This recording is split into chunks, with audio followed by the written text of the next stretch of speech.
नमस्कार, मैं हूं संजय शर्मा। आप देख रहे हैं 4 PM गुजरात। मुकेश अंबानी ने रशिया से तेल खरीदने को मना कर दिया। क्यों? क्योंकि अमेरिका कुछ कुछ खेल करने जा रहा था। क्या मुकेश अंबानी ने मोदी जी को टाटा बाय बाय कर दिया? और टाटा बाय बाय कर दिया तो मुकेश अंबानी के लोग जो गलत तरीके से फंसे हुए हैं, उनको हिमाचल कैडर का एक रिटायर्ड आईएएस मदद कर रहा है, वो सब पीएमओ में क्या कर रहे हैं? रुपए इतनी तेजी से गिर रहा है, इंडिगो का खेल आपको समझाएगा, आज समझ में आएगा। इस वीडियो से आपके होश उड़ जाएंगे। राजीव रंजन जी ने बहुत बड़े बड़े खुलासे किए हैं और मैं हमेशा कहता हूं व्यक्ति को विनम्र होना चाहिए। अगर मोदी जी पहले विनम्र रहे होते तो रशिया पाकिस्तान में निवेश नहीं करता। जिंदगी में विनम्रता बहुत जरूरी है। मैं आज मनोज वाजपेयी जी से मिला, एक देश के शानदार एक्टर, लेकिन आम आदमी के दिल का दर्द महसूस करते हैं। 2 घंटे तक उनके साथ रहा, आम आदमी की परेशानियां, आम आदमी का दर्द, देश के विकास और देश के भाईचारे को लेकर उन्होंने मुझसे विस्तार से बातचीत की। राजीव रंजन का ये वीडियो पूरा सुनिए, आपको देख के बहुत अच्छा लगेगा। फिर 4 PM गुजरात को सब्सक्राइब करिए, ज्वाइन करिए, मुझे आपकी राय का इंतजार है। राजीव भाई, बहुत दिनों बाद हम लोग बात कर रहे हैं और बात करने को बहुत सारे मुद्दे हैं मेरे पास। आप तो बिजनेस के बड़े पत्रकार रहे हैं। मैं पूछूंगा आपसे कि मोदी जी एक ट्रेन को हरी झंडी दिखाते हैं वाराणसी में और 3.5 करोड़ रुपए खर्च हो जाते हैं एक वीडियो बनाने में। कोई वो कंपनी है, उसको 3.5 करोड़ रुपए। और मैं बात करूंगा कि इस तरह तो महिमा बिल्कुल अपरंपार बरसी है। कुंभ के मेले में जो कंपनियों ने काम किया उनका पेमेंट आज तक नहीं हो पा रहा है कंपनियों के कमीशन के खेल में। लेकिन बात आज, ये बात बाद में करूंगा, बात आपसे कुछ और समझना चाहूंगा। ट्रंप पुतिन से बात करते हैं, ट्रंप मोदी से बात नहीं करते हैं। पुतिन भारत आते हैं और तभी इंडिगो का एक बहुत बड़ा संकट भारत में खड़ा हो जाता है। हजारों यात्री बेहाल हैं, प्लेन के नीचे सो रहे हैं, विदेशी महिला काउंटर पर चढ़ के पीट रही है लोगों को। पूरी दुनिया में इतनी खराब स्थिति कभी सामने नहीं आई। इंडिगो के बोर्ड ऑफ गवर्नर में अमिताभ कांत का नाम सामने आता है। ये पूरा खेल है क्या? कोई प्लानिंग है, कोई साजिश है, कोई तरकीब है? कैसे 65% शेयर इंडिगो को दे दिया गया? छोटी छोटी एयर कंपनियां बंद कर दी गई। ये मोदी की कौन सी पॉलिसी थी कि केवल अपने चहेतों को ही सारा कारोबार देना है? इस पूरे खेल को जरा समझाइए, क्योंकि आपकी निगाह बिजनेस में वहां तक चली जाती है जहां तक हम लोगों की नहीं जाती। आपने अंतर्राष्ट्रीय स्तर की बिजनेस मैगजीनों में बहुत काम किया, बड़े बड़े हाउसेस की बड़ी बड़ी खोजी रिपोर्टें आपने निकाली। तो जरा मुझे इस तालमेल को समझाइए हमारे दर्शकों को। ये खेल है तो क्या है? संजय जी, धन्यवाद मुझे बुलाने के लिए। आप जब जब बुलाएंगे मैं आऊंगा, है ना। आपने एक ही सवाल में कई सवाल दाग दिए हैं। एक सवाल आपने दागा है पुतिन की इंडिया विजिट पे, दूसरा सवाल आपने इंडिगो पे किया है। तो एक एक करके दोनों को लेते हैं। पहले इंडिगो पे बात करता हूं क्योंकि ये हमारे देश से संबंधित है। आपने एकदम सही कहा, इंडिगो का मार्केट शेयर 65% है। यानी यदि 100 लोग एक दिन में उड़ते हैं हवाई जहाज में तो उसमें से 65 लोग जो है वो इंडिगो के विमान में सवारी करते हैं। ये इतनी भयानक मोनोपोली वर्ल्ड में कहीं भी नहीं है डोमेस्टिक एयर मार्केट में। अब सवाल ये उठता है कि भारत जैसे विशाल राष्ट्र में जहां 140 करोड़ की जनसंख्या है और यदि मैं 1% भी पकड़ूं कि जो टॉप क्लास है जो ट्रैवल कर सकता है तो ये भी 1.5 करोड़ की पॉपुलेशन होती है। 1.5 करोड़ ह्यूज है। तो आप ये समझिए कि और एक आदमी को एक बार तो यात्रा नहीं करता, साल में कईयों यात्रा करता है। तो कहने का अर्थ यह है कि इतने विशाल मार्केट में इंडिगो का कैसे एक छत्र अधिकार हुआ, मोनोपोली हुआ, यह अपने आप में एक खोज का विषय है। दूसरी चीज जो आपने अभी जो समस्या खड़ी हुई है उस पर बात कर रहे हैं, इसमें आप एक चीज समझ लीजिए संजय जी, मोदी जी और इंडिगो का मैनेजमेंट, मोदी सरकार और इंडिगो हैंड इन ग्लव है। ये दोनों लोगों ने हत्या की है, किल किया है लोगों के बहुमूल्य समय का। सिर्फ किलिंग जो है वो इंसान की जान का नहीं होता, सबसे बड़ा अपराध है किसी भी इंसान के समय को किल करना, और इन्होंने वो अक्षम्य अपराध किया है। कहने का अर्थ यह है कि सरकार की नाक के नीचे जो है वो इंडिगो ने इस तरीके, इंडिगो के मैनेजमेंट ने अपने बॉटम लाइन, अपने प्रॉफिट को बढ़ाने के लिए जो है वो इस तरीके का काम किया। आपको मालूम है, 2-3 बेसिक चीजें मैं क्लियर कर देता हूं। एक प्लेन को उड़ाने में कम से कम जो थंब रूल बोलता है वो 20 पायलट होने चाहिए, ठीक है। एयर इंडिया के पास में 19 पायलट है, परंतु इंडिगो की वही संख्या है 13। दूसरी बात, यह एक लैंडिंग से दूसरी लैंडिंग के बीच में 36 घंटे का आराम जो है वो पायलट्स को मिलना चाहिए। ओके, अब और तीसरी चीज कि एक हफ्ते में 2 नाइट से ज्यादा वर्क नहीं करना चाहिए पायलट को। इंडिगो ने ये सारे के सारे मानकों को जो है वो तोड़ा है, और ये मानक जो है पिछले 2 साल पहले सरकार ने बता दिए थे कि आपको इसका पालन करना है।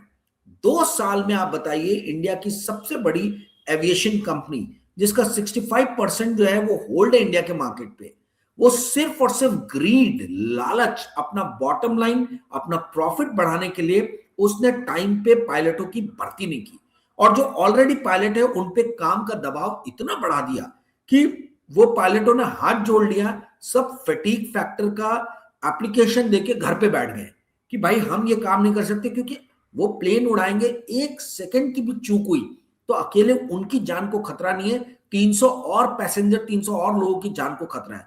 तो कौन सर पे इस पाप को लेगा? आपको पता है कि एयर इंडिया का फ्लाइट गिरा तो उस एयर इंडिया के पायलट के ऊपर में किस तरीके का भी इल्जाम लग रहे हैं, उसके परिवार को कैसे परेशान किया जा रहा है। वो व्यक्ति तो मरा ही मरा, उसके बूढ़े पिताजी और दुनिया भर के लोग, मतलब लोग जो हैं उनके पास पहुंच रहे, परिवार के पहुंच रहे और अनाप शनाप सवाल कर रहे हैं। कौन व्यक्ति ये चाहेगा कि उसके मरने के बाद में उसके परिवार को इतनी ज्यादा दिक्कतें आए? तो ये पायलट लोगों ने फटीग फैक्टर का बहाना लेके, बोल लीजिए, या हकीकत में ये एक छुट्टी पे बैठ गए हैं। सवाल ये है कि इंडिगो जो इतनी प्रॉफिटेबल कंपनी है, $1 बिलियन के आसपास में, 8,000 करोड़ के आसपास में इसका नेट प्रॉफिट है। ये कंपनी 67,000 करोड़ का इसका रेवेन्यू है, 70,000 करोड़ के आसपास में। ये कंपनी जो इतनी विशाल है, 70,000 करोड़ कम नहीं होता है, आप उसके बावजूद भी सुचारू रूप से अपने काम को क्यों नहीं चला रहे हो? इसका अर्थ है कि ये पूरा का पूरा क्राइसिस जो था ये मैन्युफैक्चर्ड था, इनको छूट लेनी थी सरकार से। ये टू बिग टू फेल वाली कैटेगरी में इंडिगो कंपनी आ गई है। इनके मैनेजमेंट को समझ में आ गया है कि किसी भी तरीके से हमको सरकार डूबने नहीं देगी, we are too big to fail. तो इसलिए हम अपनी मनमानी करेंगे, बदमाशी करेंगे। जनता के पास में ऑप्शन क्या है? रो धो के वो आके बैठेंगे तो हमारी प्लेन में, क्योंकि 65% की हमारी मोनोपोली है। तो सबसे पहले ये मोनोपोली तोड़ना जरूरी है। दूसरा, नागरिक उड्डयन मंत्रालय मंत्री जो है वह, उनका इस्तीफा और ब्यूरोक्रेट्स का इस्तीफा बहुत ज्यादा जरूरी है। तीसरा, मोदी जी को सामने आके जो है वो जवाब देना पड़ेगा इस देश की जनता को कि क्यों इस तरीके की अव्यवस्था आ रही है। ये पूरा डिसफंक्शन हो गया है संजय जी। सिस्टम ऐसे वर्क कर रहा है जैसे लग ही नहीं रहा कि इस सिस्टम को कोई कंट्रोल कर रहा है या कोई चला रहा है। कोई प्रधानमंत्री, मंत्री, ब्यूरोक्रेट इस देश में रह नहीं गए, ऐसा प्रतीत हो रहा है। इतनी अव्यवस्था हो गई है। तो ये बहुत ही दुखद बात है। अब आते हैं पुतिन और जो आपने डोनाल्ड ट्रंप और इंडिया के बारे में बात एक मिनट यहाँ रोकूंगा। ये चलिए, इंडिगो ने तो बेईमानी कर ली, इंडिगो ने नागरिकों के साथ धोखा कर लिया। लेकिन आज मैं देख रहा था, मैं मुंबई के अपने ऑफिस में हूँ, मैंने आज कल चेक किया कि लखनऊ से मुंबई की फ्लाइट का किराया क्या है। 60 हजार रुपया किराया हो गया, 60,000 रुपया। एक कई खबर में देख रहा था कि सोशल मीडिया पे कि रांची महंगा हो गया है और लंदन सस्ता हो गया है। तो ये जो इंडिगो की फ्लाइट कैंसिल हुई हो, बाकी फ्लाइटों ने सोचा ये लॉटरी लगी है क्या? सरकार आंख पे आंख बंद करके बैठी हुई है। अब नियम तय कर रहे हैं कि आप इतने किलोमीटर का इतने लेंगे, इतने किलोमीटर का इतने लेंगे। ये बार बार आता है। कुंभ जब चल रहा था तो किराया दिल्ली से और इलाहाबाद का 1-1 लाख रुपए पहुंच गया था। सरकार देख ही नहीं रही होती है कि जिस समय लोड ज्यादा होता है, समय एयरलाइंस जो मन मर्जी है वो किराया बढ़ा देती हैं। कहाँ तो बातें बड़ी बड़ी थी कि जो हवाई चप्पल पहनेगा वो बैठेगा हवाई जहाज में। मेरा सपना है भाइयों और बहनों, ये मोदी का सपना है कि हवाई चप्पल पहनने वाला व्यक्ति हवाई जहाज में बैठेगा। और कहाँ जो है बेचारा जिसके जूते थे वो जूते तक उतर गए, वो जहाज के नीचे सो रहा है। तो देश को चलाने की नीतियां जिनके पास में हैं, जो देश को चला रहे हैं, उन्हें तनिक भी लज्जा नहीं आती कि हो क्या रहा है देश में। 50,000 60,000 किराया लखनऊ से बंबई का, जो आमतौर पर 15,000 के आसपास होता है। तो ये जो लूट थी, कम से कम सरकार बाकी कंपनियों को तो रोक सकती थी लूटने के लिए। यहाँ पे क्यों आंखों में आंखें डाल बंद करके आंखें मूद के बैठ जाती है सरकार? कारण क्या राजीव इसका? देखिए, जनता के बारे में सरकार तब सोचेगी जब जनता केंद्र में होगी पॉलिसी मेकिंग की। ये सरकार जो है ये तो सूट बूट और बनियों की सरकार है। भारतीय जनता पार्टी एक विचारधारा वाली पार्टी है जिसकी विचार ही ये है कि सिर्फ कॉरपोरेट की और बड़े बड़े बिजनेसमैन की सेवा करें, चाकरी करें, नौकरी करें। इनको देश के लोगों से कोई लेना देना नहीं है। इन्होंने देश के कुछ मीडिया के मालिकों को अपने साथ में लेके अपना एक ऐसा ऑरा बनाया है, एक ऐसा इमेज बनाया है कि लगता है कि ये लोग गवर्नेंस के नाम पे टॉप लेवल पे हैं। आप देखिए आज की डेट में यदि कोई व्यक्ति रेलगाड़ी में बैठता है तो उसको ये नहीं मालूम है कि भैया मैं अपने घर डेस्टिनेशन पे पहुंचूंगा कि सीधा ऊपर पहुंच जाऊंगा। 3-3 रेलगाड़ियां टकरा जाती है भारत के इतिहास में, ये पहली बार हुआ है। और किसी का इस्तीफा नहीं हुआ, किसी की जवाबदेही नहीं हुई। उल्टा जिस राज्य में ये हुआ हादसा वहां पे भारतीय जनता पार्टी की सरकार आ गई। तो ये तो मेरे समझ के परे है कि ये किस तरीके का देश में माहौल चल रहा है। परीक्षा के पेपर लीक हो जा रहे हैं, बच्चे सालों साल तैयारी कर रहे हैं, किसी के ऊपर में कोई जवाबदेही नहीं है। और जो धनाढ्य वर्ग, जो उच्च वर्ग, जो अभी तक भारतीय जनता पार्टी के साथ में खड़ा था, नरेंद्र मोदी के साथ में खड़ा था, उसको भी ये सरकार ने ठेंगा दिखा दिया। ये इंडिगो के जो फियास्को अभी हो रहा है उसमें हमें नजर आ रहा है। देखिए, जनता के हिसाब से पॉलिसी तब बनती है जब जनता केंद्र में होती है, जनता के हितों के लिए काम किया जाता है। जब केंद्र सरकार का एकमेव कर्तव्य ये रह गया है कि हम अपने किस तरीके से कॉर्पोरेट बॉसेस को खुश रखें, किस तरीके से हम कॉर्पोरेट्स के से ज्यादा जो है वो वसूली करें, चंदा लें और उसके बदले में उनके हिसाब से नियम कानून बनाएं, उससे समझ में आता है कि भाई ये देश की शराब पे चला गया है। संजय जी, 1.5 लाख करोड़ रुपया खर्च हुआ है वो 2024 के लोकसभा इलेक्शन में।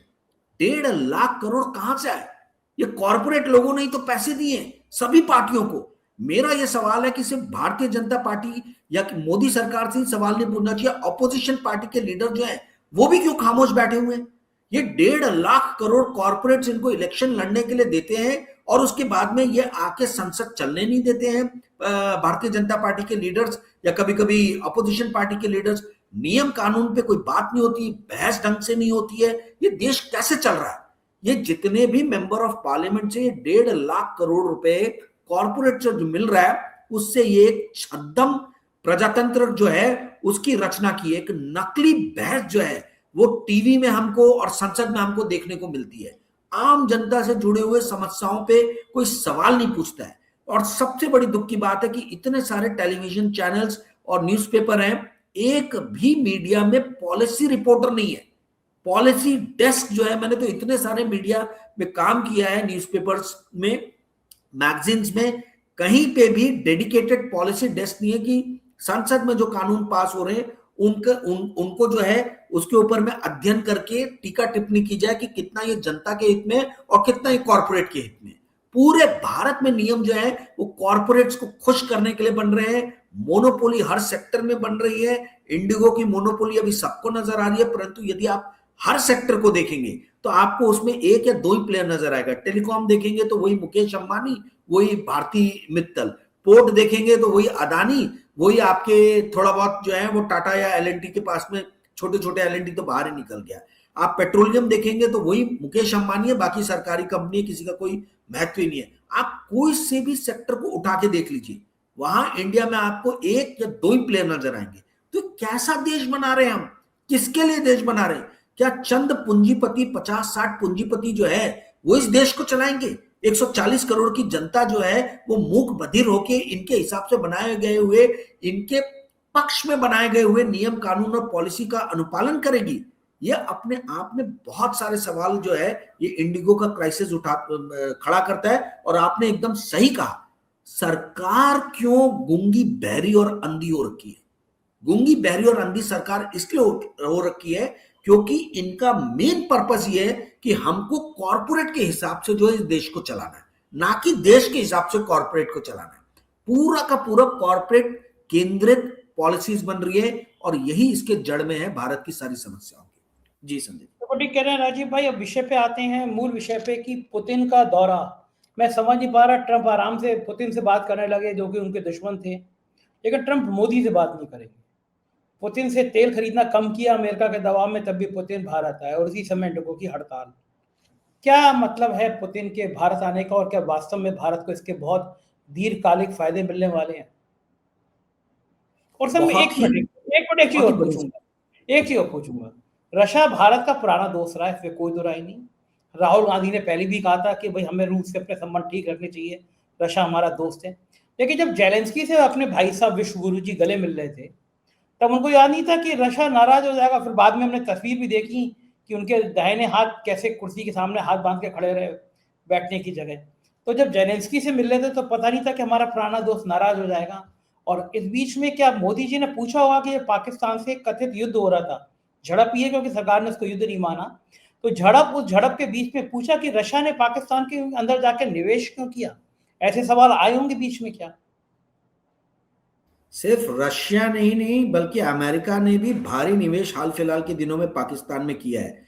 वर्ल्ड की जो सबसे बड़ी गोल्ड कंपनी है बैरिक गोल्ड, सबसे बड़ी सोने सोने की कंपनी है बैरिक गोल्ड, पाकिस्तान में बहुत बड़े सोने का जो है वो खुदाई कर रही है। सोने की माइनिंग, जो गोल्ड की माइनिंग, बहुत कम लोगों को पता है कि पाकिस्तान में सोने के बहुत सारे भंडार मिले हैं और इस भंडार को बाहर निकालने का कॉन्ट्रैक्ट जो है ये अमेरिका की कंपनी बैरिक गोल्ड को दिया गया है। खैर, मुद्दे पे आते हैं। जो आपने कहा कि पुतिन से ट्रम्प बात कर रहे हैं, मोदी से बात नहीं कर रहे हैं, तो विश्व गुरु को उनकी औकात जो है वो उनके दोस्त जो है वो दिखा रहे हैं। 11 साल विश्व गुरु करके बहुत एडवर्टीजमेंट किया, बहुत ज्यादा जो है प्रचार किया गया, प्रपंच रचा गया और अब समझ में आ रहा है कि भैया रशिया और अमेरिका आपस में बात कर रहे हैं, इसमें इंडिया का कोई से ही नहीं है। अमेरिका और यूरोपियन यूनियन बात कर रहा है, अमेरिका और चाइना बात कर रहा है, रशिया और चाइना बात कर रहा है, रशिया और यूरोपियन यूनियन बात कर रहा है। भारत इसमें ठन ठन गोपाल हर जगह से नदारद है। तो ये जो हमारे मीडिया ने एक प्रपंच रचा था, गोदी मीडिया ने, कि हर जगह भारत की पूछ है, वो समझ में आ रहा है कि कितनी गलत है। अब आपने जो सवाल पूछा कि पुतिन भारत क्यों आए, देखिए रशिया से सबसे ज्यादा ऑयल जो है ये मुकेश अंबानी की कंपनी जो है ये मंगा रही थी, सरकारी कंपनियों के अलावा। मुकेश अंबानी की कंपनी की बाह मरोड़ी है अमेरिका ने, क्योंकि उन्होंने क्लियरली, अमेरिका ने बोला है कि यदि आपने इंपोर्ट जारी रखा रशिया से ऑयल, तो आपको अमेरिकन डॉलर और अमेरिकन बैंकिंग सर्विसेज जो है वो कंप्लीटली हम कट कर देंगे। तो मुकेश अंबानी ने अनाउंस किया है कुछ दिनों पहले, 4-5 दिन पहले, रिलायंस इंडस्ट्री ने, कि हम रशिया से तेल खरीदना बंद करेंगे। अब आप ये समझिए कि रशिया यूक्रेन वॉर के पहले सिर्फ 2% जो है वो इंडिया इंपोर्ट करता था रशिया से ऑयल, जो बढ़ के अभी 34 से 38% के बीच में हो गया है। इंडिया का पिछले साल जो टोटल इंपोर्ट रशिया से रहा है वो 68 बिलियन डॉलर का। 68 बिलियन डॉलर में 52 से 54 बिलियन डॉलर खाली क्रूड इंपोर्ट किया है इंडिया ने। तो यदि इंडिया जो है, अच्छा, रशिया का जो डिफेंस बजट है ये 150 बिलियन डॉलर का है, तो आप समझिए यदि भारत जैसे देश से इसको 55 बिलियन डॉलर क्रूड से मदद मिल रही है, क्रूड इंपोर्ट से, तो 1/3 रशिया का डिफेंस बजट तो भारत ही सपोर्ट कर रहा है। तो रशिया कभी भी जो है, जब इन्होंने अनाउंस किया कि भाई हम जो है वो क्रूड का इंपोर्ट जो है वो बंद करेंगे रशिया से, मुकेश अंबानी जी ने, तो उसके बाद में भारत सरकार और रशिया के बीच में आपस में काफी बातचीतें बढ़ी हैं। साथ ही अभी थोड़े दिनों पहले ही अमेरिका ने एक बहुत बड़ी रशियन कंपनी है Luke oil, LUKOIL, Luke oil पे प्रतिबंध लगा दिया है। और ल्यूक ऑयल जो है ये बहुत बड़ा इंपोर्टर था इंडिया को। तो रोजनेफ्ट और ल्यूक ऑयल ये दो बड़े इंपोर्टर्स हैं इंडिया को, दोनों पे ही अमेरिका ने प्रतिबंध लगा दिया। तो अमेरिका ने भारत को चारों तरफ से घेर लिया है। अब पुतिन तो पहले अमेरिका से गिरे थे, भारत भी गिर गया है, तो अब ये दुश्मन का दुश्मन दोस्त, वो वाली परिभाषा पे चल पड़े। यदि आप देखें तो जो स्किर्मिश या जो आपने झड़प बोला इंडिया और पाकिस्तान के बीच में हुआ था मई में, ऑपरेशन सिंदूर, उसमें रशिया खुल के भारत के साथ नहीं आया था, ठीक है, पर अब जाके रशिया आया क्योंकि रशिया को यह समझ में आया है कि भारत का जो है चारों तरफ से सर्कल कर लिया अमेरिका ने। चाइना के साथ में इंडिया की बनती नहीं है, अमेरिका सर्कल कर रहा है, तो भारत किसके पास जाएगा? भारत थकार के वापस से ही अपने पुराने दोस्त के पास में आएगा। ये मोदी जी की नीतियों की गलती थी कि 2014 से जब से वो आए थे उन्होंने पुतिन की अनदेखी की, और अब जाके उनको समझ में आया है कि भैया हमारे बुरे समय में एक ही हमारा मित्र है रशिया, जो हमको बार बार आके मदद करता आया है, आज से नहीं, सन 1971 से। तो कहने का अर्थ ये है संजय जी कि इंडिया के लिए रशिया बहुत इंपॉर्टेंट है, परंतु at the same time Modi ji पूरी तरीके से घिर गए हैं। डोनाल्ड ट्रंप और अमेरिका का बहुत ज्यादा प्रेशर है।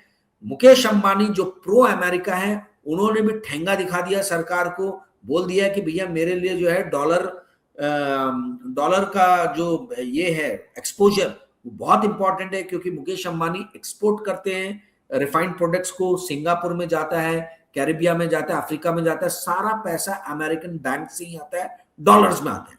तो यदि अमेरिका ने किसी भी तरीके से मुकेश अंबानी का टिटुआ दबाया तो आप समझ लीजिए, और मुकेश अंबानी की कंपनी छोटी मोटी नहीं है, 10 लाख करोड़ का इसका एनुअल टर्नओवर है, इंडिया का जीडीपी 350 लाख करोड़ है। तो आप समझ लीजिए कि एक तिहाई इंडिया की, एक तिहाई बोल रहा हूं, 3% ऑफ इंडिया जीडीपी, 3% भारत की जीडीपी सिर्फ और सिर्फ एक कंपनी देती है, वो है मुकेश अंबानी का रिलायंस इंडस्ट्री। तो रिलायंस इंडस्ट्री इंडिया के लिए बहुत महत्वपूर्ण है, इसीलिए कहा जाता है कि भारत का प्रधानमंत्री एक तरफ और रिलायंस इंडस्ट्री का मालिक एक तरफ, ये इतने सशक्त ग्रुप हो गए। तो मुकेश अंबानी के कथन के बाद ही पुतिन की यात्रा जो है इसको बहुत ही ज्यादा तरीके से देखा जा रहा है कि किसी भी तरीके से रोका जाए अमेरिका के इन्फ्लुएंस को इंडिया में बढ़ने से। जी जी संजय। तो आपने एक लाइन कही कि मुकेश अंबानी ने ठेंगा दिखा दिया, तो लेकिन अभी भी मुकेश अंबानी के करीबी लोग हैं। मैंने स्टोरी करी थी पिछले दिनों, महेंद्र नाटा, विनय मालू, पीएमओ में हिमाचल के कैडर के रिटायर्ड आईएएस अफसर हैं, पीएमओ में तैनात हैं, वो सारे महेंद्र नाटा, विनय मालू के जितने गलत दस्तावेज हैं, सीबीआई ईडीआई की इंक्वायरी हुई, दबा दी गई, खत्म कर दी गई, मामले लंबित हैं। तो अभी भी पीएमओ से उनके करीबी लोग जिन्होंने इतना बड़ा घोटाला करके डीएचएफएल कंपनी और जियो, उनको बचा रहे हैं। तो ये रिश्ता क्या है? क्या वाकई में मोदी अंबानी के खिलाफ हैं या कुछ अंदर अंदर कुछ गेम चल रहा है? देखिए, मुकेश अंबानी को छेड़ना ये छोटी मोटी कार्रवाई होती रहेगी। इंडिया के सबसे बड़े मीडिया के मालिक है मुकेश अंबानी, इंडिया की सबसे बड़ी पेट्रोलियम कंपनी के मालिक है मुकेश अंबानी, इंडिया की सबसे बड़ी टेलीकॉम कंपनी के मालिक है मुकेश अंबानी, इंडिया के सबसे बड़े रिटेल आउटलेट चेन के मालिक है मुकेश अंबानी। तो ये जो हम मोनोपोली के ऊपर में हमने बात शुरू की थी इंडिगो से, इसका सबसे बड़ा जीता जागता एग्जाम्पल तो मुकेश अंबानी है। एक मीडिया की हिम्मत और औकात नहीं है 4PM के अलावा जो मुकेश अंबानी के बारे में सीधा डायरेक्ट अटैक करे। आप देखिए, बड़े बड़े भी जो पत्रकार हैं जो यूट्यूब पे अब आ गए हैं चैनल से, वो भी घुमा फिरा के छायावाद में बात करते हैं कि हम ऐसा मान ले क्या मुकेश अंबानी से कि कार्रवाई से हम क्या ऐसा देख ले क्या, हम ऐसा समझ ले क्या, छायावाद में खेलते हैं। डायरेक्ट जैसे आप अटैक करते हो या डायरेक्टली जैसे मैं आपको बता रहा हूं, उस तरीके से मुकेश अंबानी का नाम लेके कोई ये सवाल नहीं पूछता है कि मुकेश अंबानी ने जैसे अनाउंस किया कि अमेरिका रशिया से हम तेल इंपोर्ट करना बंद करेंगे, उसके ठीक बाद पुतिन की यात्रा क्यों हो रही है इंडिया में। मुकेश अंबानी आज की डेट में बहुत पावरफुल हो गए। आप ये समझ लीजिए कि वो अपने आप में एक इंडिया हो गए। इतने बड़े संगठन को वो चला रहे हैं, इतने सारे ऑर्गेनाइजेशन है, इतनी सारी कंपनीज है। आज एनजीओ से लेके आप स्पोर्ट्स के फील्ड तक ले लीजिए, मीडिया ले लीजिए, हर सेक्टर में मुकेश अंबानी है। मुकेश अंबानी से कौन पंगा लेगा। तो कभी कभी ऐसा थोड़ा सा चूटी काटते हैं ना, जो जैसे चीटी चूटी काटती है, वैसे भारत सरकार कभी कभी मुकेश अंबानी को चूटी काटने का प्रयास करती है, पर वो 2 मिनट बाद औकात दिखा दी जाती है। चंदा पहुंच जाता है या भगवान जाने क्या पहुंच जाता है, सारी की सारी जो फाइलें रहती हैं वो बंद हो जाती हैं, सारे के सारे इन्वेस्टिगेशन जो है वो हाशिए पे डाल दिए जाते हैं। आज तक मुकेश अंबानी या उनके इर्द गिर्द किसी भी व्यक्ति के ऊपर में एक दिन के लिए भी जेल के अंदर कोई गया है क्या? आपने और मैंने प्रोग्राम किया था अनिल अंबानी के ऊपर में आज से 2 या 3 महीने पहले। उसी वक्त संजय जी, यदि आपको याद होगा, मैंने बताया था कि ये कुछ नहीं है, ये सिर्फ ड्रामाबाजी है, हिम्मत नहीं है इनकी कि अनिल अंबानी को उठा के अंदर कर दे। अंबानी खानदान में से किसी की, मतलब किसी को भी उठा के अंदर करने की औकात जो है वो ये कॉर्पोरेट फ्रेंडली सरकार की नहीं है। ये तो कॉर्पोरेट के चरणों में पड़ी हुई सरकार है भाई, और सारे पत्रकार डरते घबराते, कोई इस तरीके की बात नहीं करता जो बात मैं और आप कर रहे हैं। कारण ये है कि सबको अपनी नौकरी प्यारी, सब सोचते हैं कि एक बार हम अपनी नौकरी छोड़ेंगे तो मुकेश अंबानी की मीडिया कंपनी में शायद हमको नौकरी मिल जाए। कोई मुकेश अंबानी के ऊपर में डायरेक्टली प्रहार नहीं करना चाहता, सवाल नहीं पूछना चाहता, भारत सरकार से सवाल नहीं पूछना चाहता कि आपने मुकेश अंबानी की मोनोपोली इस देश में क्यों होने दी। एक सेक्टर नहीं, कई सेक्टर में मुकेश अंबानी की मोनोपोली है।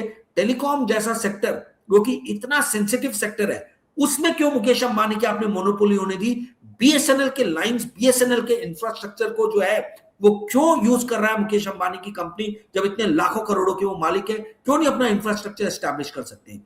बीएसएनएल और एमटीएनएल जैसी कंपनी होने के बाद भी क्यों नहीं भारत सरकार जो है उनको बढ़ाने पे ध्यान दे रही है, प्रयास कर रही है? इंडिया में टेलीकॉम सेक्टर में भी डियोपोली हो गई है, एक तरफ एयरटेल है, दूसरी तरफ मुकेश अंबानी की कंपनी है, वोडाफोन तो मरा पड़ा है, उसमें भी सबसे बड़ा स्टेक जो है वो भारत सरकार का है। कहने का अर्थ है कि हम अपनी नीतियां जो है वो खुद इन कॉर्पोरेट्स के चरणों में जो है समर्पित कर रहे हैं।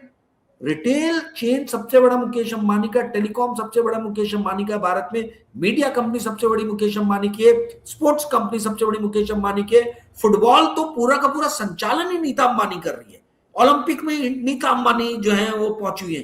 कहने का अर्थ यह है कि ये अंबानी खानदान हर जगह नजर आ रहा है। भारत सरकार क्या कर रही है? भारत सरकार खामोश है, शांत है और पूरी तरीके से नतमस्तक है मुकेश अंबानी के सामने। जी संजय जी।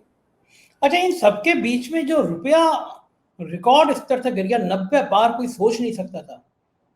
ये हालात अगर होती चली जाएगी तो भारत के आम मध्यम वर्गीय परिवार, गरीब लोग, इन पे क्या असर पड़ेगा? मध्यम वर्गीय परिवार पे बहुत बुरा असर पड़ेगा, क्योंकि हर चीज जो है वो पेट्रोल डीजल के प्राइस पे डिपेंड करती है। क्रूड इंडिया 88% अपना इंपोर्ट करता है, ठीक है? तो रुपया कमजोर होगा डॉलर के मुकाबले, तो क्रूड तो डॉलर में ही बिकता है, तो ज्यादा रुपया हमको देना पड़ेगा वो क्रूड मंगाने के लिए। तो सारी चीजें जो है, जो लॉजिस्टिक कॉस्ट है, ट्रांसपोर्टेशन कॉस्ट है, सब्जी से लेके फ्रूट से लेकर हर चीज का, सबका दाम बढ़ेगा। रुपया कमजोर होगा तो इंडिया गोल्ड प्रोड्यूस नहीं करता, गोल्ड इंपोर्ट करता है, सोने का दाम बढ़ेगा। शादी ब्याह में जो है आपको मालूम है भारत में सोना दिया जाता है, चांदी दिया जाता है, वो सारी चीजों के दाम बढ़ जाएंगे तो इंडिया का लोअर मिडिल क्लास और मिडिल क्लास, इनकी तो रीढ़ की हड्डी टूट जाएगी। ये बेटियों के अपने घर के शादियों में जो है ठीक से खर्च नहीं कर पाएंगे। भारत का रुपया 90 के पार पहुंचा है, यह अपने आप में बताता है कि भारत आर्थिक रूप से किस बदहाली और कंगाली से गुजर रहा है। आप 6% 8% की ग्रोथ की बात करते हो, ये ग्रोथ तो सिर्फ अंबानी, अदानी, महिंद्रा, गोदरेज, टाटा इनके लिए है। ये आम आदमी के लिए 8% 9% 6% ग्रोथ का कोई अर्थ ही नहीं है। जब सोना महंगा हो गया, जब डीजल महंगा हो गया, पेट्रोल महंगा हो गया, खाने पीने की चीजें महंगी होगी, बच्चों की स्कूल की फीस हर साल 10% से बढ़ रही है, हॉस्पिटल्स की फीस, मेडिकल फीस हर साल 15-20% से बढ़ रही है, तो आप कैसे बोल रहे हो कि इस देश में इन्फ्लेशन नहीं है? रुपया जो कमजोर हो रहा है, ये वास्तविकता बता रहा है भारत की कि कितनी बदहाली है। आपको जान के आश्चर्य होगा मेरे प्यारे 4PM के दर्शकों, आपकी जानकारी के लिए बता दूं, डॉलर जो है वो इस साल पाउंड स्टर्लिंग यानी ब्रिटेन की जो करेंसी है उसके खिलाफ गिरा है। डॉलर जो है वो यूरो के अगेंस्ट कमजोर हुआ है, पर डॉलर स्विस फ्रैंक के अगेंस्ट कमजोर हुआ है, पर डॉलर भारत के खिलाफ जो है बढ़ा है। भारत विश्व के सबसे बड़े देशों में से भारत की करेंसी सबसे गंदा परफॉर्म कर रही है। इस साल भारत का रुपया डॉलर के मुकाबले 5% से ज्यादा गिरा है।